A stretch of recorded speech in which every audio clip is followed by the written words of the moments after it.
विद्यार्थियों, कक्षा 10वीं के विषय बीजगणित में आपका हार्दिक स्वागत। लास्ट वीडियो में आपने प्रॉब्लम सेट 5 के क्वेश्चन नंबर 10 तक के वीडियो आपने देखे हैं और आशा करता हूं कि आपको सवाल समझ में आया है। आज हम शुरू करते हैं क्वेश्चन नंबर 11 और आप देखोगे क्वेश्चन नंबर 11 दिया हुआ है कि प्रत्येक कार्ड पर एक इस प्रकार से 0 से 5 तक की पूर्णांक संख्याएं लिखकर बने 6 कार्ड बक्से में रखे गए हैं। निम्नलिखित प्रत्येक घटना की प्रायिकता ज्ञात करो। निम्नलिखित प्रत्येक घटना की प्रायिकता हमें ज्ञात करनी है। विद्यार्थियों, आप देखोगे कि जो घटनाएं हैं वो एक एक करके हम उसका उल्लेख करेंगे और उसको हल करते जाएंगे। फिलहाल सवाल क्या है वो समझ लेते हैं। सवाल में है कि कार्ड पर एक मतलब 0 से लेके 5 तक के अंक लिखे गए हैं और हर एक कार्ड पर, जैसे एक पर 0 लिखा गया है, एक पर 1 लिखा गया है, 2 लिखा गया है, फिर 3 लिखा गया है, 4 लिखा गया है, 5 लिखा गया है। इस प्रकार 0 से 5 तक की पूर्णांक संख्याएं एक एक कार्ड पर लिखी गई हैं और टोटल 6 कार्ड बक्से में रखे गए हैं और हमें एक एक करके उन कार्डों को निकालना है। तो जो घटनाएं दी गई हैं उन घटनाओं की प्रायिकता क्या होगी, उसकी प्रोबेबिलिटी क्या होगी, यह हमें बताना है। तो जैसे आप देख रहे हो कि यहाँ दिया हुआ है 0 से 5 तक की पूर्णांक संख्याएं। तो यहाँ पर हम सर्वप्रथम नमूना अवकाश बना लेंगे। आप देखोगे कि नमूना अवकाश इस प्रकार से बनेगा। यहां पर हम लिखेंगे बक्से में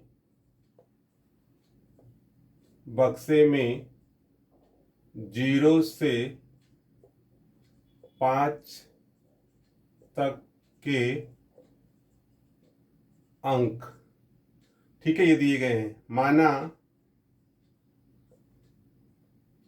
नमूना अवकाश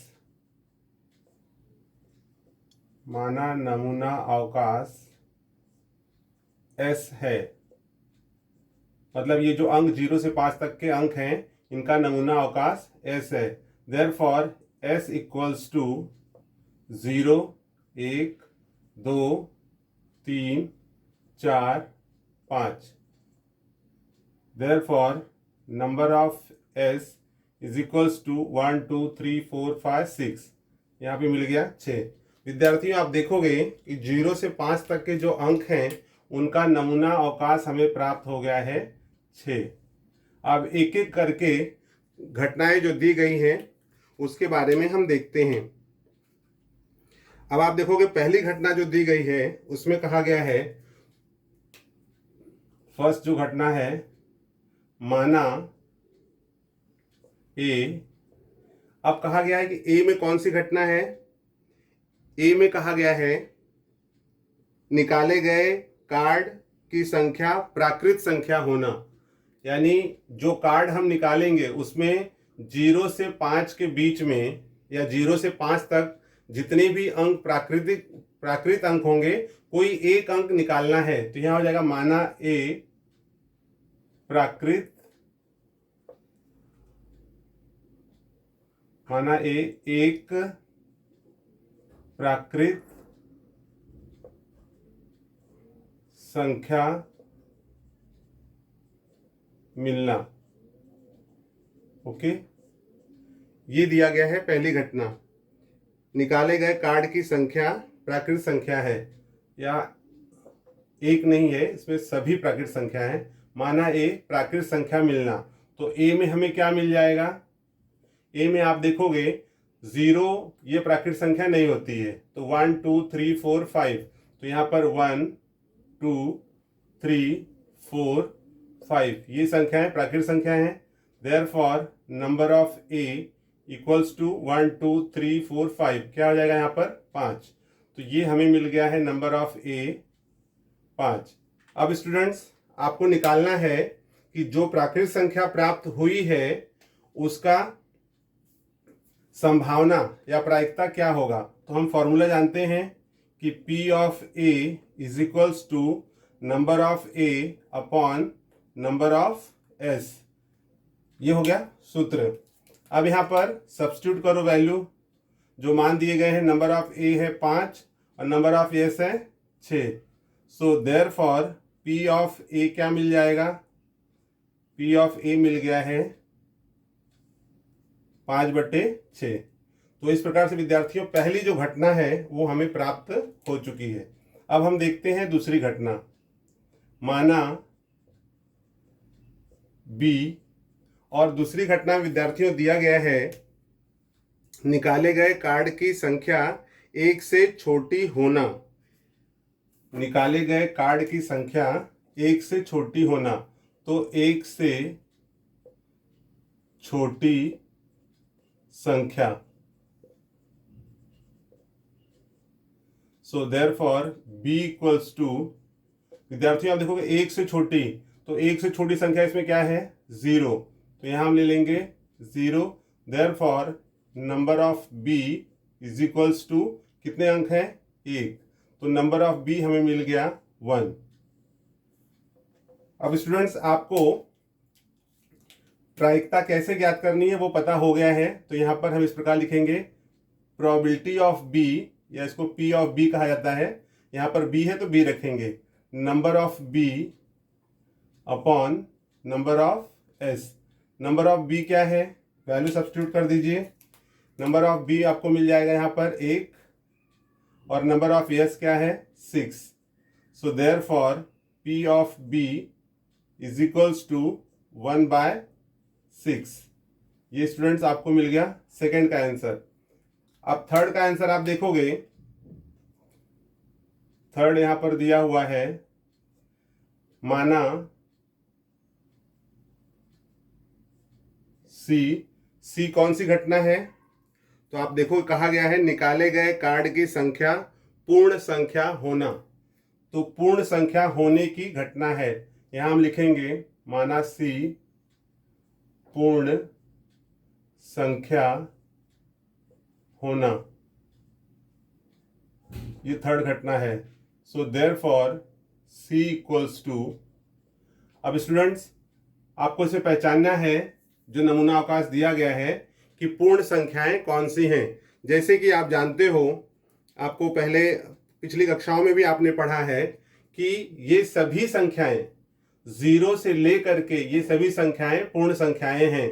अगर हम 0 को नहीं लेते हैं तो वो संख्याएं प्राकृत हैं, लेकिन अगर 0 को इंक्लूड कर लेते हैं तो वो संख्याएं पूर्ण संख्याएं होंगी। तो यहां पर आ जाएगा 0, 1, 2, 3, 4, 5।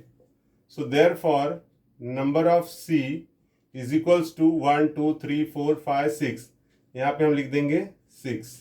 ओके, नंबर ऑफ C मिल गया है। अब विद्यार्थियों आप जानते हो कि प्रायिकता का सूत्र P of C is equals to number of C upon number of S। So number of C क्या है, नंबर ऑफ C आपको दिया हुआ है 6, और नंबर ऑफ S क्या है, ये भी है 6। 6 1 जा 6, यहाँ पर आ जाएगा 1। Therefore P of A is equals to 1। तो ये विद्यार्थियों मिल गया है आपको थर्ड का आंसर। ये मिल गया है आपको थर्ड का आंसर। थर्ड में पूछा गया था कि पूर्ण संख्या प्राप्त होने की प्रायिकता या संभावना ज्ञात करो।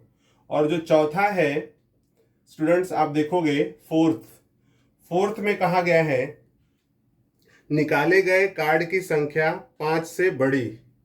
तो यहां पर हो जाएगा कि माना D 5 से बड़ी संख्या। तो विद्यार्थियों आप देखोगे कि 0 से 5 तक अंक दिए गए हैं, और जो शर्त है, घटना है, वो है 5 से बड़ी संख्या मिलना। तो 5 से बड़ी संख्या इसमें होगी ही नहीं।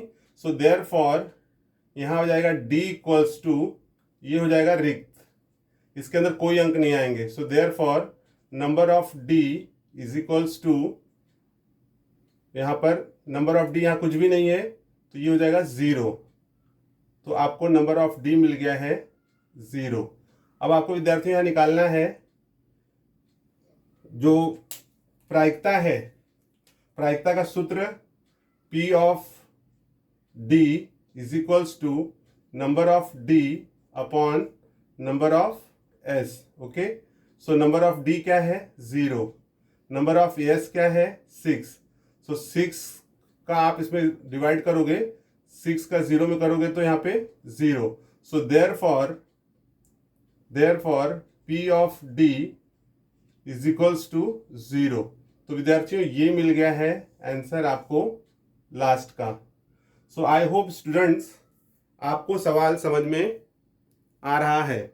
और आप देखोगे इसमें प्रत्येक कार्ड पर कहा गया था कि 0 से लेके 5 तक के अंक हैं, उसमें 0 से 5 तक के जो पूर्णांक संख्याएं थी वो इस प्रकार से हमने नमूना अवकाश बना लिया, 0 1 2 3 4 5, number of S equal to 6 मिल गया। फिर पहला था प्राकृत संख्या मिलने की घटना, तो प्राकृत संख्याएं 0 को छोड़ देंगे तो 1 से 5 तक के जो अंक हैं वो सभी प्राकृत संख्याएं हैं, तो नंबर ऑफ ए 5 मिल गया आपको।